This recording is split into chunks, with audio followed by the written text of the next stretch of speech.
आप देख रहे हैं डार्क फाइल्स। तो चलिए बढ़ते हैं आज की इस कहानी की ओर।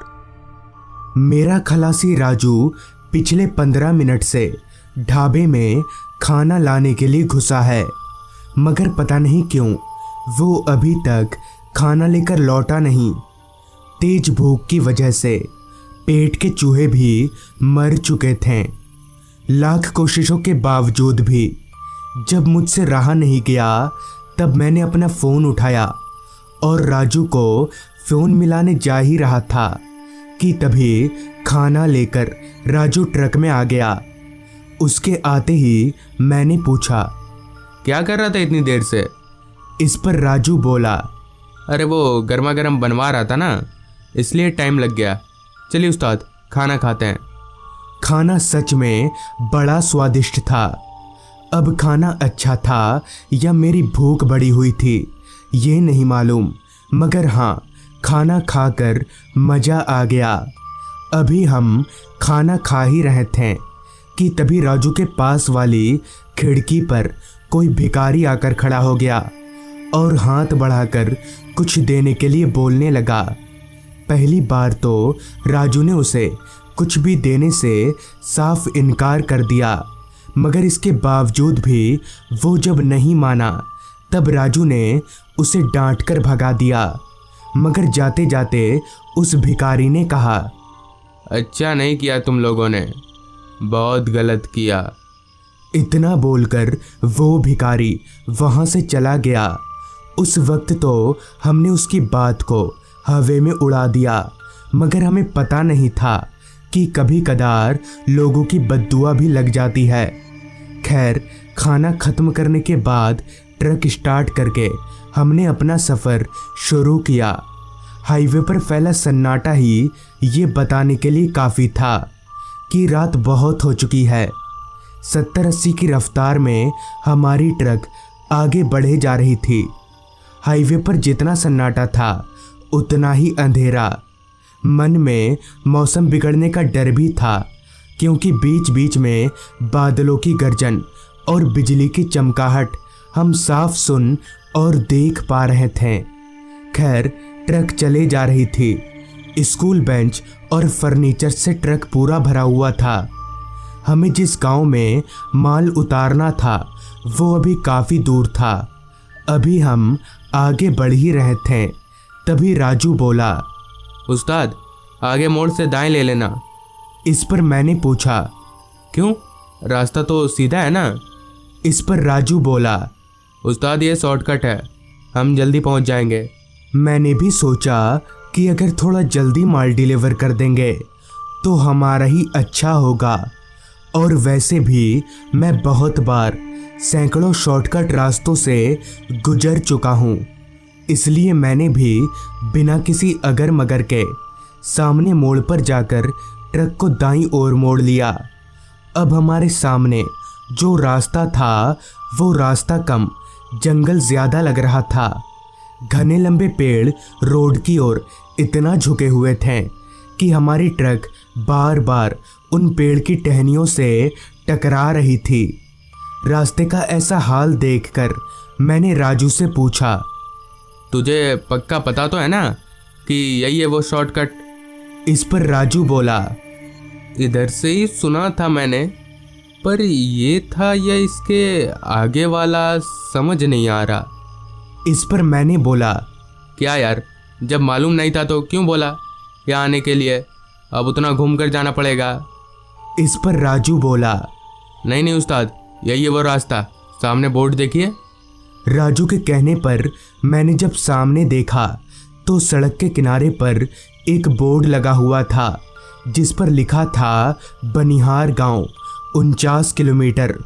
उस बोर्ड को देखकर मुझे थोड़ी शांति मिली और मैं बेझिझक ट्रक को भगाने लगा।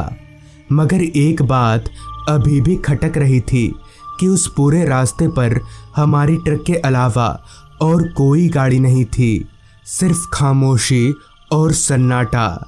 मेरी ट्रक और रात कीड़ों की आवाज़ें उस रास्ते की खामोशी को तोड़ने की नाकाम कोशिश कर रहे थे, लेकिन दूर दूर तक सिर्फ जंगल होने की वजह से इन छोटी मोटी आवाज़ें उस गहरी खामोशी का कुछ बिगाड़ नहीं पा रहे थे। उस सुनसान रास्ते पर अभी हम आगे बढ़ ही रहे थे कि तभी सामने सड़क पर हमें एक चेक पोस्ट दिखा। मगर अजीब बात तो ये थी कि उस चेक पोस्ट पर ना तो कोई पुलिस वाला था और ना ही कोई गाड़ी। चेक पोस्ट का फाटक गिरा हुआ था, लिहाजा मैंने फाटक से कुछ ही दूरी पर ट्रक रोक दिया और नीचे उतरकर फाटक की ओर बढ़ने लगे। मेरी देखा देखी राजू भी उतर चुका था। मैंने एक नज़र चारों तरफ देखा, लेकिन वहाँ दूर दूर तक इंसान तो दूर एक परिंदा तलक भी दिख नहीं रहा था। जहाँ तक नज़र जा रही थी सिर्फ खामोशी और सन्नाटा। जब बहुत खोजने के बाद भी कोई नहीं दिखा, तब मैं और राजू फाटक के पास गए और अपने हाथों की मदद से फाटक को उठाने की कोशिश करने लगे। मैंने जैसे ही फाटक को हाथ लगाया कि तभी मेरे हाथ में चिपचिपा सा कुछ लगा। मैंने जब अपनी हथेली को देखा तो मेरे होश उड़ गए, क्योंकि मेरी हथेली पर खून लगा हुआ था। मैंने अपनी हथेली को राजू की तरफ मुड़ाया। मेरी हथेली देखकर राजू बोला, क्या हुआ? क्या? फाटक हटाओ। राजू से ये जवाब पाकर मैंने जब अपनी हथेली को वापस से देखा तो मैं दंग रह गया, क्योंकि मेरी हथेली पर लगा सारा खून अब गायब हो चुका था। मुझे मेरी आंखों पर यकीन नहीं हो रहा था, मगर मैंने राजू से कुछ नहीं बोला और चुपचाप फाटक उठाने में उसकी मदद करने लगा। कुछ ही देर में हम दोनों ने मिलकर फाटक उठा दिया और ट्रक लेकर आगे बढ़ गए।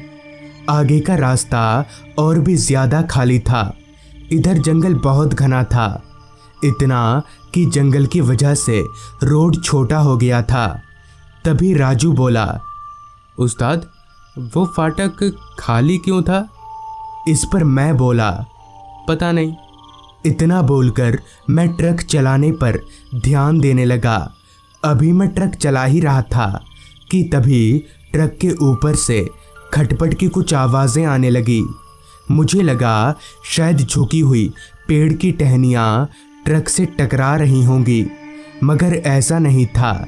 मैंने सिर झुकाकर ऊपर की ओर देखा, लेकिन पेड़ रास्ते और ट्रक से काफ़ी ऊपर थे। तभी मैंने राजू से बोला, यह आवाज़ कैसी है यार? अभी मैंने इतना कहा ही था कि तभी ट्रक की वाइंड शील्ड पर ऊपर से दो पैर लटकते दिखे। मैं और राजू दोनों ही हैरान थे कि भला कोई चलती ट्रक के ऊपर कैसे बैठ सकता है। हालांकि उस वक्त हमें ट्रक रोककर देखना चाहिए था, मगर हम दोनों में से कोई भी इतना हिम्मत वाला नहीं था कि ट्रक से बाहर निकलकर देख सके। मुझे समझ नहीं आ रहा था कि अब क्या करना चाहिए। तभी राजू बोला, उस्ताद, ट्रक की स्पीड बढ़ा दो, जो भी होगा अपने आप गिर जाएगा। राजू की ये बात मुझे ठीक लगी और बिना कुछ सोचे समझे मैंने ट्रक की रफ्तार बढ़ा दी, लेकिन इसका कोई फ़ायदा नहीं हुआ। वो जो कोई भी था अपनी जगह से 1 इंच भी नहीं हिला। मैं और राजू डर के मारे थर-थर काँप रहे थे, मगर समझ नहीं आ रहा था कि इस बला से पीछा कैसे छुड़ाया जाए। डर के मारे स्टीयरिंग पर मेरे हाथ लगातार काँप रहे थे और अंत में वही हुआ जिसका मुझे डर था। ट्रक रास्ते के किनारे एक पेड़ से जा टकराई, जिसके साथ ही मैं बेहोश हो गया। पता नहीं कितनी देर मैं बेहोश रहा, मगर जब मेरी आँख खुली तब मैं एक खड्डे में पड़ा हुआ था। मुझ पर मिट्टी फेंकी जा रही थी। मैं हड़बड़ाकर उठ गया तो देखा कि सफ़ेद कपड़ों में 3-4 लोग मुझ पर मिट्टी फेंक रहे हैं। उन सभी के चेहरे बड़े अजीब से थे। मैंने उस खड्डे से निकलने की कोशिश की और 2-4 बार हाथ पैर मारने पर मैं उस खड्डे से निकल भी गया। उस खड्डे से निकलकर मैंने जब इधर उधर देखा तो पाया कि आसपास सिर्फ कब्र ही कब्र है। मतलब ये कि वो एक कब्रिस्तान था। मैं बिना देर किए राजू को ढूंढने लगा, लेकिन मुझे राजू कहीं पर भी दिख नहीं रहा था। वो अजीब लोग भी मेरे पीछे पीछे घूमे जा रहे थे। मैं पागलों की तरह आवाज़ लगाकर राजू को ढूंढे जा रहा था, लेकिन राजू उस पूरे कब्रिस्तान में कहीं नहीं था। तभी अचानक ही किसी ने पीछे से मेरी गर्दन पकड़ ली। पीछे मुड़कर देखा तो वही तीनों अजीब लोग थे। तभी उन्होंने मुझे एक झटके से ज़मीन पर पटक दिया और घसीटकर मुझे उसी कब्र के पास ले जाने लगे जहाँ से मैं निकला था। लेकिन तभी किसी ने पीछे से मेरा पैर पकड़ा। वो जो कोई भी था, उसके पैर पकड़ते ही उन तीनों अजीब लोगों ने मुझे एकदम से छोड़ दिया और हवा में कहीं धुआं हो गए। मैंने पलटकर सामने देखा तो राजू था। राजू ने मुझे सहारा देकर उठाया और बोला, उस्ताद चलिए, यहाँ रुकना ठीक नहीं होगा। फिर मैं और राजू कब्रिस्तान से बाहर की ओर जाने लगे। अभी हम कब्रिस्तान से बाहर निकलने ही वाले थे, तभी राजू बोला, उस्ताद आप चलो, मैं आता हूँ, ट्रक बाहर ही पड़ी है। लिहाजा मैं कब्रिस्तान से बाहर निकल गया तो मेरी ट्रक सामने ही पड़ी थी। ट्रक की हालत बहुत ख़राब थी। मैं चलकर ट्रक के पास गया और ट्रक में पड़े अपने फ़ोन को निकालने के लिए जैसे ही ट्रक का दरवाज़ा खोला तो मेरे पैरों तले ज़मीन खिसक गई, क्योंकि मेरी बगल वाली सीट पर राजू पड़ा हुआ था और उसकी सांसें थम चुकी थी। मतलब ये कि थोड़ी देर पहले जिसने मेरी जान बचाई थी वो राजू नहीं बल्कि उसकी आत्मा थी। राजू की लाश देखकर मैं फूट फूट कर रो दिया और उस दिन के बाद से मुझे राजू की आत्मा कभी नहीं दिखी। तो दोस्तों, ये थी आज की कहानी। अगर आपको ये कहानी अच्छी लगी हो तो चैनल को सब्सक्राइब कर लें। तो मैं आर्यन जल्द ही मिलूंगा आपसे ऐसी ही एक कहानी के साथ।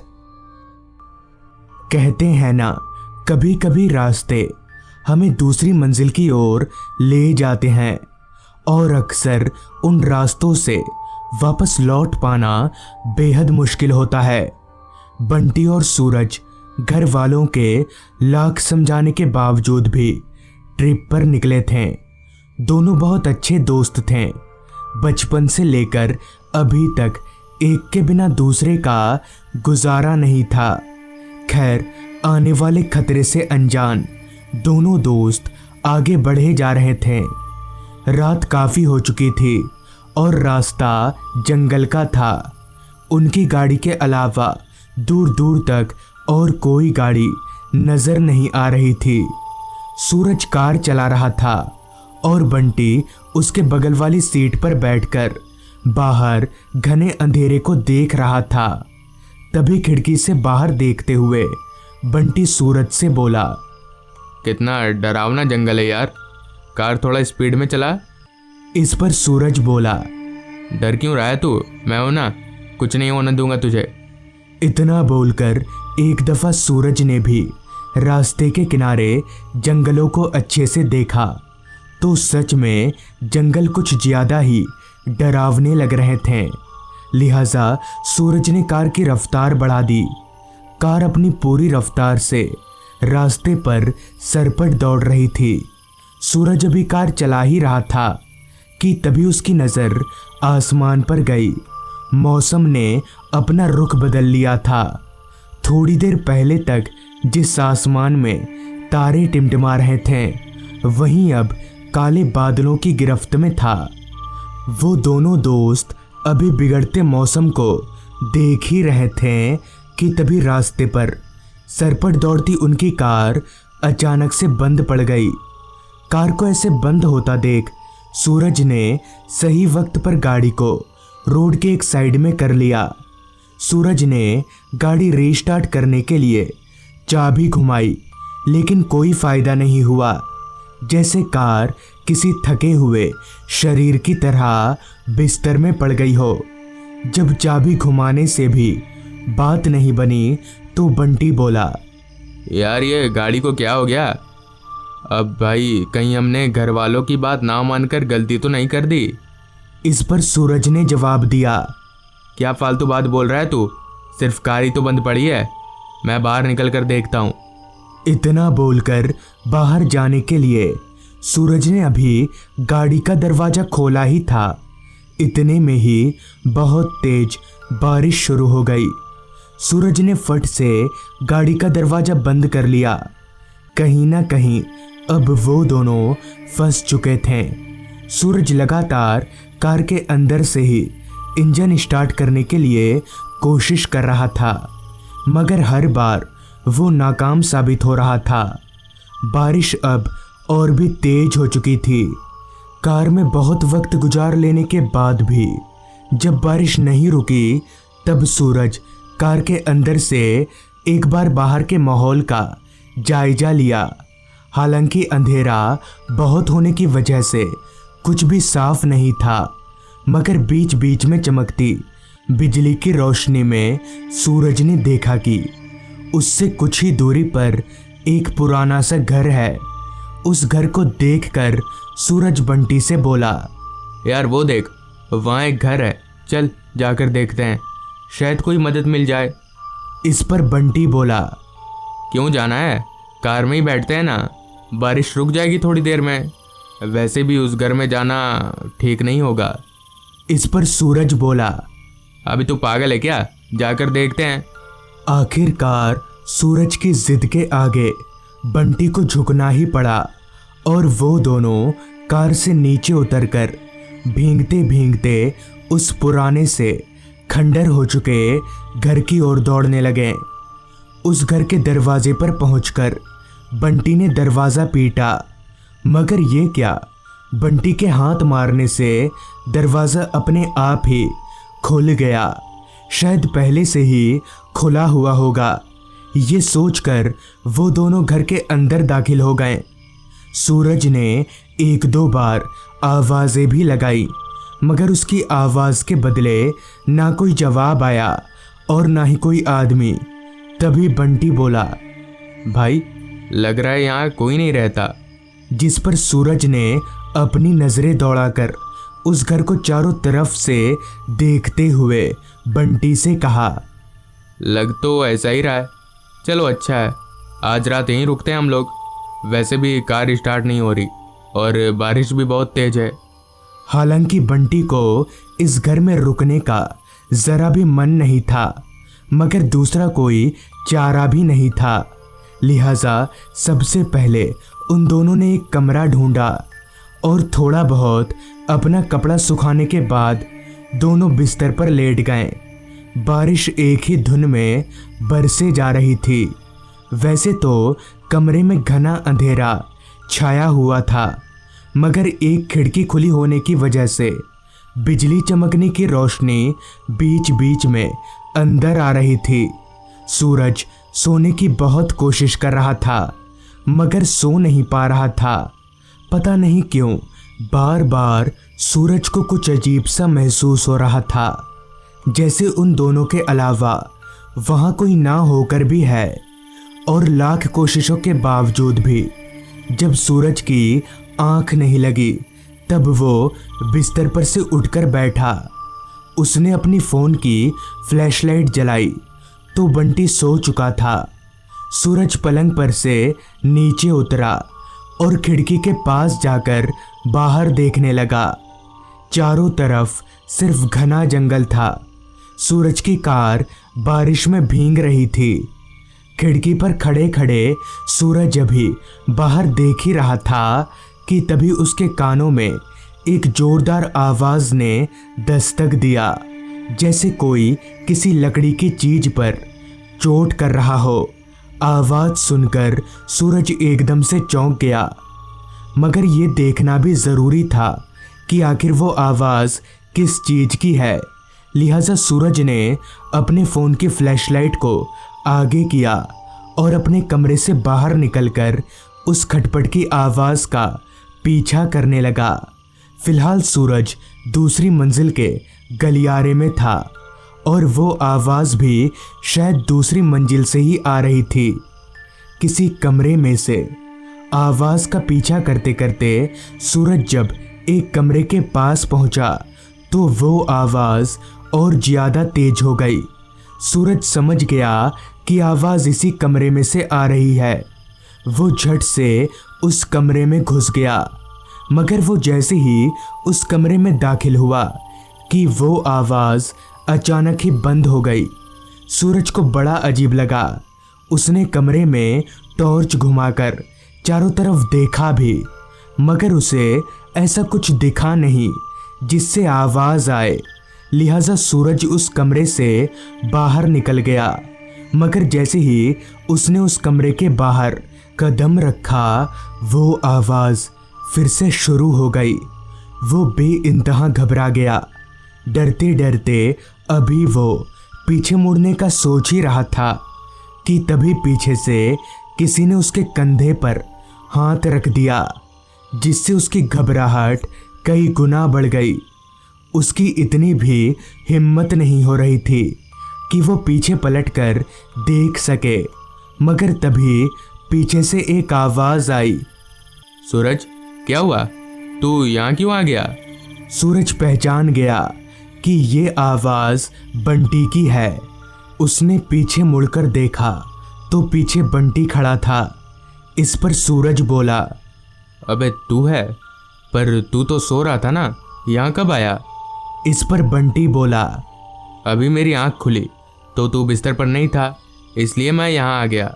वो सब छोड़, बहुत नींद आ रही है, चल सो जाते हैं। जिसके बाद वो दोनों दोस्त गलियारे से होकर अपने कमरे की ओर बढ़ने लगे। चलकर जब वो दोनों अपने कमरे के पास पहुँचे और सूरज ने जब अपना टॉर्च कमरे के अंदर की ओर मारा तो सूरज के पैरों तले ज़मीन खिसक गई। बड़ी बड़ी बातें करने वाला सूरज डर से कांपने लगा, क्योंकि बंटी बिस्तर पर आराम से सोया हुआ था। तो फिर सूरज के साथ कौन था? सूरज ने झट से अपने बगल में देखा, मगर बंटी उसके बगल में नहीं था। वो तो आराम से बिस्तर पर सोया हुआ था। सूरज समझ गया कि ज़रूर दाल में कुछ काला है। लिहाजा सूरज भागकर बंटी के पास गया और उसे सारी बात बता दी। सारी बात सुनकर अब तक नींद से जाग चुका बंटी ने कहा, मैंने तो पहले ही कहा था नहीं रुकते यहाँ पर, चल वापस कार में, निकल यहाँ से। इस पर सहमति जताते हुए सूरज और बंटी उस घर से निकलने लगे। उस घर से निकलकर वो दोनों अपनी कार में पहुँचे और सूरज कार स्टार्ट करने की कोशिश करने लगा। एक बार में तो नहीं, मगर 2-3 बार चाबी घुमाने पर गाड़ी स्टार्ट हो गई। मगर ये क्या, स्टार्ट होने के बाद जहां गाड़ी को आगे बढ़ना चाहिए वहीं गाड़ी आगे ना बढ़ के उस घर की ओर बढ़ने लगी, जो कि काफ़ी अजीब बात थी। मगर जैसे तैसे सूरज ने गाड़ी को अपने कंट्रोल में लिया और वो दोनों वहाँ से भाग निकले। तो दोस्तों, ये थी आज की कहानी। अगर आपको ये कहानी ज़रा भी अच्छी लगी हो तो चैनल को ज़रूर सब्सक्राइब कर लें। तो मैं आपका दोस्त आर्यन जल्द ही मिलूँगा आपसे ऐसी ही एक कहानी के साथ।